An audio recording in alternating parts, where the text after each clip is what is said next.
Assalamualaikum warahmatullahi wabarakatuh. Baiklah, di sini kami dari kelompok 4 ingin mempresentasikan makalah kami. Sebelumnya, izinkan kami memperkenalkan masing-masing nama kelompok kami. Yang pertama, saya sendiri Ani Soraya sebagai moderator. Yang kedua, Juandri Pratama Helmi sebagai presentator pertama. Yang ketiga, Muhammad Ikram Jordi sebagai presentator kedua. Yang keempat, Muhammad Rafi Zulri sebagai presentator ketiga. Yang keempat, Noviandi Muhammad Fajar sebagai presentator keempat. Yang keenam, Rizky Firmansyah sebagai presentator kelima.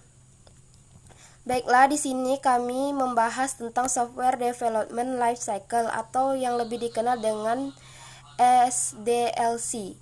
Nah, baiklah, di sini presentator pertama akan menjelaskan tentang apa itu Software Development Life Cycle. Assalamualaikum warahmatullahi wabarakatuh. Perkenalkan, nama saya Muhammad Ikram Jordi, NPM 2035106669. Baiklah, di sini saya akan mempresentasikan hasil yang kami akan mencari. Di sini saya akan membawakan tentang apa itu Software Development Life Cycle atau SDLC. SDLC adalah siklus hidup pengembangan sebuah sistem yang dalam sistem rekayasa sebuah software. SDLC merupakan suatu proses perubahan dan pembuatan sistem serta model dan metodologi yang digunakan untuk mengembangkan sistem-sistem tersebut. Cara kerjanya Software Development Life Cycle atau singkat SDLC, yaitu bekerja dengan menurunkan biaya pembangunan sebuah produk atau software sambil memperbaiki kualitas dan mempersingkat waktu produksi secara serentak. SDLC mendapatkan sebuah tujuan dengan mengikuti panduan dari sebuah rancangan yang dibuat oleh stockholder atau klien. Rancangan ini dimulai dari evaluasi sistem yang sudah ada demi efisien. Kemudian tim akan dibuat dengan beberapa tahap, mulai dari identifikasi perencanaan, rancangan, membangun produk, pengujian, pemasaran, dan pemeliharaan. Untuk menghindari penggunaan biaya yang terlalu besar atau berlebihan, maka engineer akan meminta feedback dari end user terhadap produknya. Proses LDC ini dapat mengeliminasi pekerjaan yang berulang-ulang setelah perbaikan yang sudah selesai.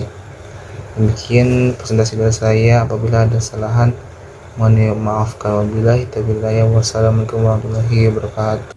Assalamualaikum warahmatullahi wabarakatuh. Perkenalkan, nama saya Muhammad Rafi Zulri. Di sini saya akan menjelaskan tentang cara kerja Software Development Life Cycle. Software Development Life Cycle atau SDLC adalah siklus hidup pengembangan sebuah sistem dalam rekayasa sistem dan rekayasa sebuah software.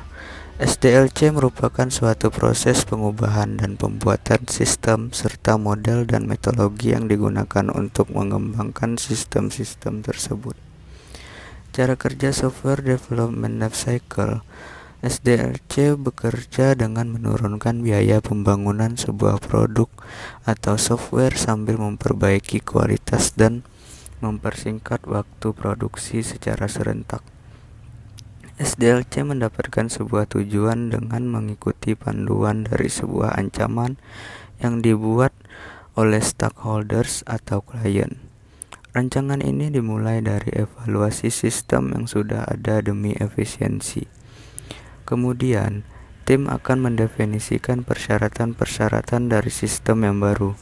Setelah itu, software akan dibuat dengan beberapa tahap, mulai dari identifikasi, perencanaan, rancangan, membangun produk, pengujian, pemasaran, dan pemeliharaan. Untuk menghindari penggunaan biaya yang terlalu besar, maka engineer akan meminta feedback dari end user terhadap produknya.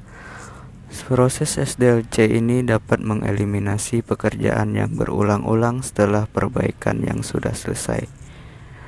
Sekian, Assalamualaikum warahmatullahi wabarakatuh. Assalamualaikum warahmatullahi wabarakatuh. Development Life Cycle. Dan sini selanjutnya yang keenam, memasarkan produk.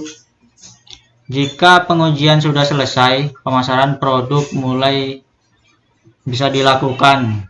Hal ini bukan berarti tahap CDLC sudah selesai. Berbagai feedback yang disampaikan oleh user juga harus didengarkan lagi. Bila perlu, akan ada penyesuaian lagi terhadap produk. Dan yang ketujuh, yaitu melakukan pemeliharaan atau maintenance. Tahapan terakhir dari CDLC ini mengharuskan engineer dan tim tetap memelihara produk yang sudah selesai. Hal ini perlu dilakukan untuk meminimalisir error pada produk.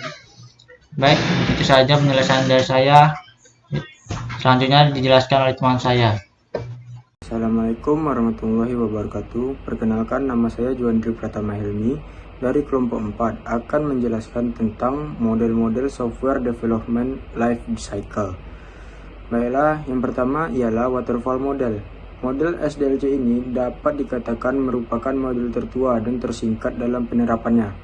Dalam model ini, setelah satu fase selesai, langsung dimulai dengan fase berikutnya. Setiap fase memiliki rencana kecil dan menurun ke fase berikutnya. Maka dari itu, fase ini dikatakan waterfall atau air terjun karena tiap fase memiliki turunan kecil lainnya.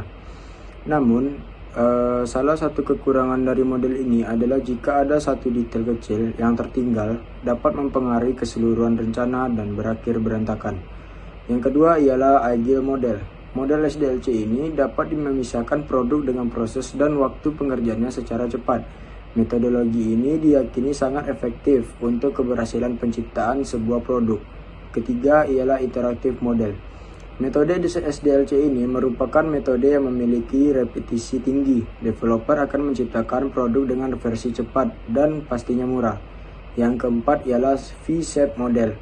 Merupakan lanjutan dari waterfall model. Metode SDLC ini akan mencoba tiap fase dalam proses pengembangan suatu produk.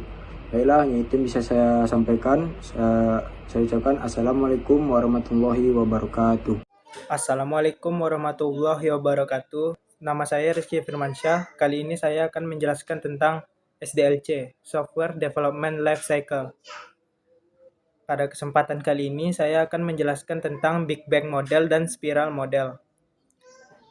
Big Bang Model ini merupakan model yang diklaim memiliki risiko tinggi saat dijalankan. Mengapa demikian? Hal ini dikarenakan dalam pengerjaannya, tim akan menginvestasikan semua bahan baku ke dalam proyek tersebut. Dan untuk spiral model, metode ini merupakan metode yang paling fleksibel dan mirip dengan iteratif model. Metode ini fokus pada repetisi dalam pengerjaannya. Pada gambar ini kita bisa melihat contohnya. Sekian dari saya. Assalamualaikum warahmatullahi wabarakatuh. Baik, terima kasih kepada Rizky Firmansyah atas penjelasannya. Nah, di sini kita sudah mendengarkan penjelasan dari masing-masing presentator tentang apa itu software development life cycle, langkah-langkah penerapannya, dan model-modelnya. Baiklah, saya rasa cukup untuk presentasinya. Di sini saya dan kelompok saya ingin pamit undur diri. Apabila ada salah kata, saya mohon maaf. Saya akhiri. Assalamualaikum warahmatullahi wabarakatuh.